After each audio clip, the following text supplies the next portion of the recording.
So recently, or at least recently for me, y'all know what kind of a slowpoke I am, an audience member at a Dave Chappelle stand-up event bum-rushed the stage, hoping to attack the comedian. It didn't end well for him, but YouTube goes very hard on showing violence or saying curse words during the first minute of any video. So I'm gonna have to hold off on actually describing that event for a little bit. I don't know why that stuff is fine later on. Maybe it's because YouTube censors only have time to watch the first minute before they lazily check the box saying it's all good and move on. Yes, I'm currently talking about you, Mr. YouTube Censor, who's got the unlucky job of manually confirming my video for monetization today. How are you doing? Did you get enough coffee? I wouldn't want to be in your shoes, dude. I know what kind of videos you gotta confirm next. Maybe now is the time to go back to school, you know? You've been putting it off for like 7 years. Pursue that dream job. It's gotta be better than being the corpo lapdog for $2 above minimum wage, you know? Anyway. This all started with the Dave Chappelle Netflix controversy. Netflix had paid Chappelle for 6 comedy specials. The 5th one, called Sticks and Stones, came out in 2019, with a secret epilogue called The Punchline. In it, Chappelle said that during one of his previous performances, he made jokes at the expense of trans people, and a trans woman in the audience, Daphne Dorman, laughed loudly enough to actually disrupt the performance. They ended up talking after the show, where Dorman thanked Chappelle for normalizing transgender people by telling jokes about them. This new friendship culminated with Dorman being the opening act for that very same Sticks and Stones show. 2 years later, Chappelle's 6th comedy special, The Closer, came out. In it, he described how, after Dorman's association with him, she received an extreme amount of online harassment for defending Chappelle's comedy and associating with him in any capacity, and that harassment eventually led to her suicide.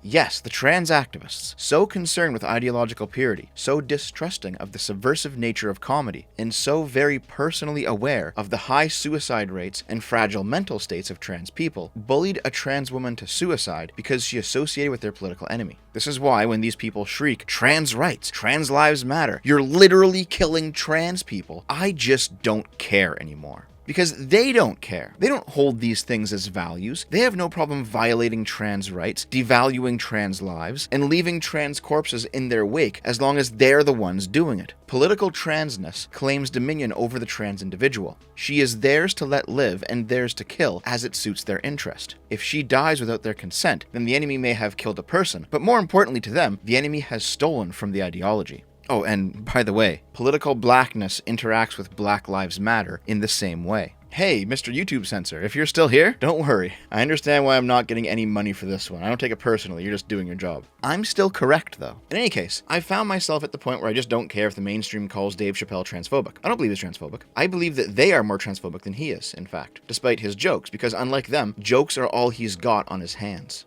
Like, listen to this. This is a clip from that Netflix walkout. We need to say it's not okay. This hate conversation was not their intention. We understand that jokes are jokes, things are things, but at the end of the day, if it's promoting hate and it's promoting discrimination, you are directly a cause of it if you're allowing it to happen and you're not doing anything about it. And that goes for anyone in this country, specifically people of power in the entertainment industry. It's that same totalizing, everything is political, nothing must exist outside of our hegemony worldview. That walkout ended up going nowhere, though, even though it was highly publicized. And when it came out that people were fired over this whole shit show, it wasn't necessarily because they walked out, it was because they burst into a board meeting demanding to be heard, and it was because they leaked Netflix's private information on The Closer to the press in protest. By the end of all of this, Chappelle came out of it smelling like roses. He wasn't cancelled, and I genuinely think that we've now reached the hump, the limits of woke overreach. We're cresting the wave. Chappelle got through it. Elon Musk got through it and won. And it turns out he's actually a secret 2016-era anti-SJW, bro. Other people who would have been cancelled 2 years ago nowadays just say fuck off and ignore it. Nobody is fazed anymore by being baselessly called racist or fascist or whatever else. Every wokeoid tactic is failing right in front of everybody's eyes, in public, live on display. The culture is slowly, but finally breaking free of the shackles the left has put on it.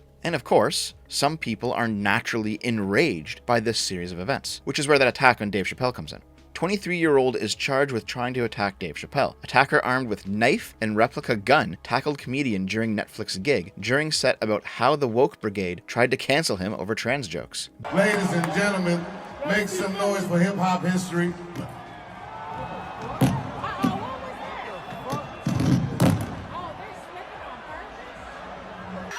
Thank God that was clumsy.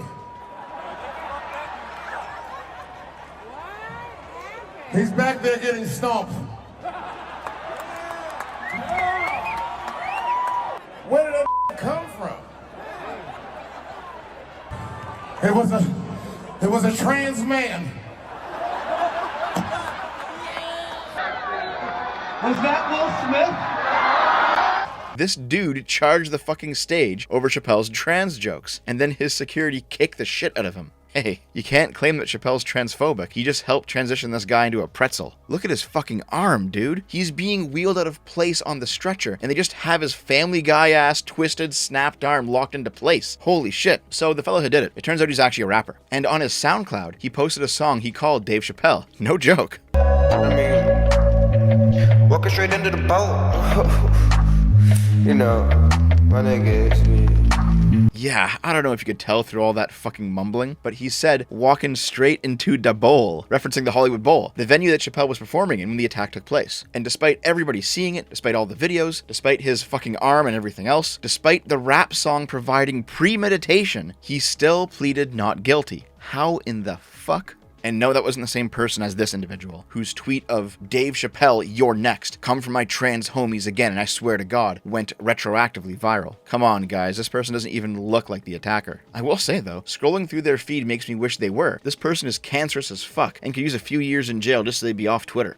Here's the thing. Comedy was always meant to be the release valve for society, where you could say edgy, even heinous shit. You could make gay jokes and black jokes and trans jokes and Holocaust jokes and whatever the fuck else you wanted. Because part of recognizing and celebrating differences is banter between individuals with difference. Part of putting the past behind us is bantering about that past. And either you banter in a friendly manner or you fight as enemies. When a society cannot tell racist jokes as a method of normalizing difference, then they will commit racist acts out of ignorance of that difference. One of the greatest comedy shows of all time, what some even call the best there ever was, is Eddie Murphy's Delirious from 1983. And the jokes in it would make a prog shit with rage if they ever went back and watched it. Eddie Murphy has since disavowed it multiple times, most recently in 2019. It is funny, though, to see his disavowal from 1996. Just like the rest of the world, I am more educated about AIDS in 1996 than I was in 1981. I think it's unfair to take the words of a misinformed 21-year-old and apply them to an informed 35-year-old man. I know how serious an issue AIDS is the world over. I know that AIDS isn't funny. It's 1996, and I'm a lot smarter about AIDS now. People were making its current year arguments 25 years ago, and although this is a statement with contents that any 2022 wokewood would accept, it was made in 1996, using the same its current year logic, during an era that progs nowadays view as being insufferably racist. Anyway, many people would say that Delirious was the height of comedy, and while there's since been great comedy, nothing has quite topped it. That's a common opinion, and yet it was raunchy, edgy, and even dark sometimes. It was not for the faint of heart, and that's okay. Does anybody remember Hannah Gadsby's Netflix comedy special, Nanette? No?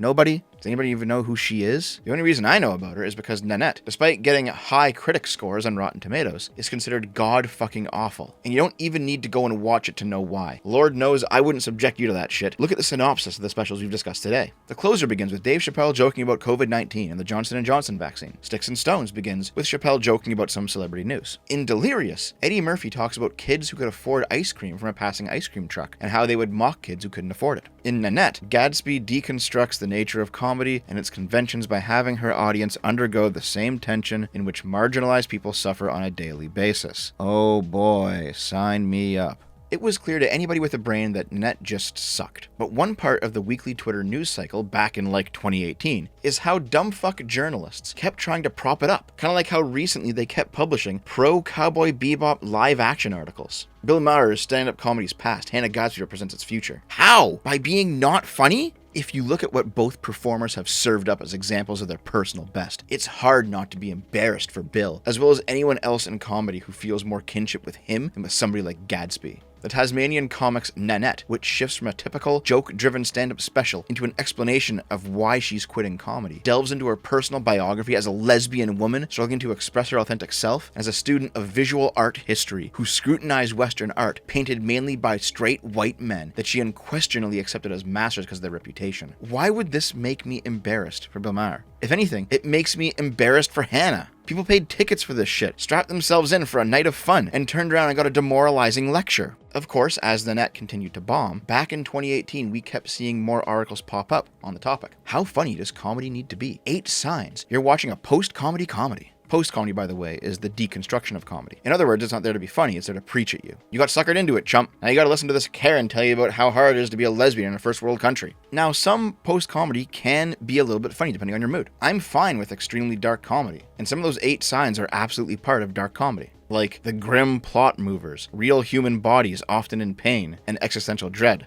And of course they have reversing expectations in there because fuck you, I guess. But post-comedy is kind of like dark chocolate. It's good in small amounts, but you can't have too much of it or else your heart will die. I have to refer back to Antonio Gramsci once again. Seriously guys, read this man's writing. Gramsci's contribution to the communist movement was his theory of cultural hegemony. He believed that the bourgeoisie maintained capitalism not only through violence in the realm of politics and coercion in the realm of economics, but indoctrination in the realm of culture. The culture of a given nation was therefore a product of the ruling class, legitimizing their rule, such that values of the bourgeoisie became the common sense of the nation's working class. In other words, Gramsci believed that the normal values that a society is built upon that grew organically out of the traditions that were passed on through generations. Instead, he believed that it was an ideology enforced by the ruling class, taught by the ruling class, to benefit the ruling class. Gramsci therefore believed that a socialist revolution could only happen if the socialists created, propagated, and eventually enforced an alternative culture that would eventually become hegemonic and displace the old traditional one. The revolutionary working class, as the socialists envisioned them, could not only seize the means of production in an economic sense, nor could they only implement a dictatorship of the proletariat in a political sense. They also had to create a culture that would make people want to revolt and want to participate in these new structures after they had taken hold.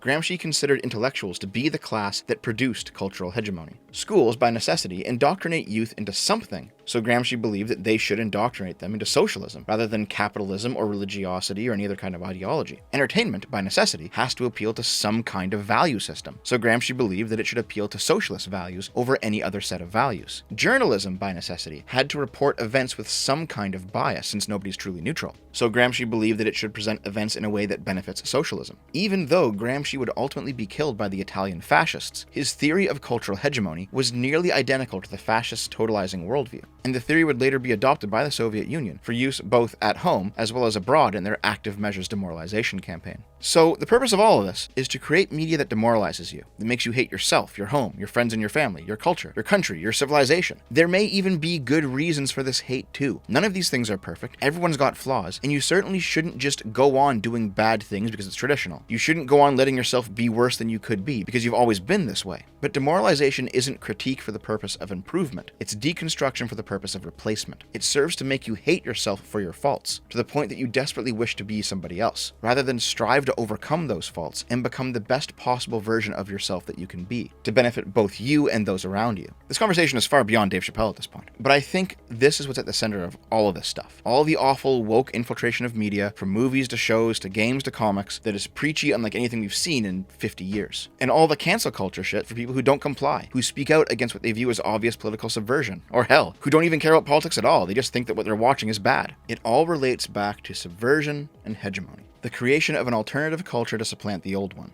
A culture that will consider a socialist revolution to be a moral necessity rather than the evil that it obviously is. People like Dave Chappelle are way more common than anybody realizes due to the steady and slow establishment of this new hegemony. And thankfully, these people are also becoming more vocal as we slowly break away from this new hegemony. If you're in this camp, you should also be more vocal in whatever small way you can too. The more we unshackle ourselves from this garbage, the more we're going to see attacks like this happen, I think, as people watch all of their subversive efforts over the past decade begin to crumble away. As liberalism and individualism begin to reassert itself. They're going to get more desperate, and there's probably going to be more political violence before it gets any better. Buckle up, kids. It's going to be a wild ride.